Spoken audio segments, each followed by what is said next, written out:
The Little Hippo by Anja Klaus and Geraldine Elshner, a children's book inspired by Egyptian art.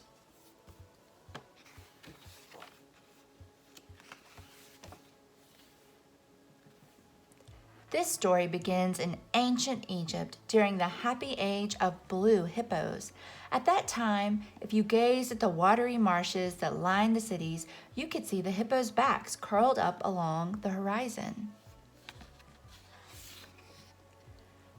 As the good masters of the river Nile, the blue hippos basked in its tranquil waters. All around them bloomed flowers, and as time went by, the river's many plants left a mark on their sun-bathed skin. Fish would brush against them, butterflies would land on them, and birds pecked without fear at these strange turquoise creatures.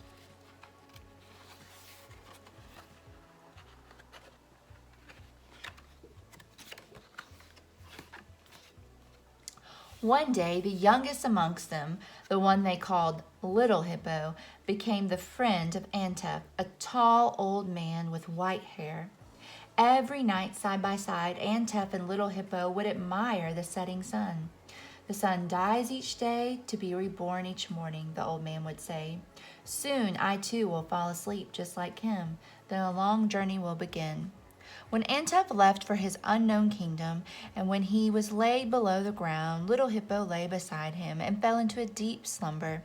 Time went by, days, months, centuries. Hidden deep inside their tomb, Antef and the Little Hippo seemed to be forgotten. Then one bright morning, at the first light of dawn, shovels began to dig through the earth. Hands began to search slowly through everything.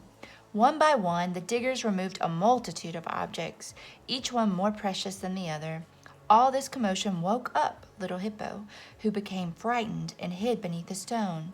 It was only then that he noticed his size. Instead of growing all these years, he had been getting smaller and smaller.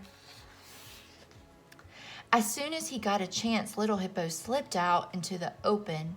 Nothing looked the same outside. The city had vanished into thin air, and in the river the blue hippos had disappeared. Where were his brothers, his friends, his parents? There was not even a single flower growing anywhere, not a single bird flying in the sky. Wind and time had taken them all. I need to find my own kind, thought Little Hippo. Perhaps they've left for distant lands, the one which Antef so often mentioned. And so he began his journey, a minuscule blue dot in a big golden desert. He scampered for days. The more he walked, the more sand stuck to his skin, covering the beautiful turquoise color of his back. Soon he began to shine as bright as the sun. Little by little, underneath his feet, clay began to replace the warm sand of the desert. Houses lined the road here and there, and when the wind blew clay dust onto his body, Little Hippo took the appearance of a setting sun. In the distance, a forest appeared. Little Hippo was so happy to see the trees and plants again. He rolled around in the leaves and ate them with delight. When he came out, he was as green as a prairie. Little Hippo kept walking and walking for what seemed like an eternity. At last, he saw tall silhouettes on the horizon. A thick fog floated in the air, heavy with dust and smoke. Exhausted, Little Hippo lay down and fell asleep. When he woke up, he looked just like a gray mouse. Little Hippo sighed. He had been traveling for so long, he would never find his long-lost ancestors. When he caught sight of water flowing gently in the meandering river, he slipped into it and began to cry.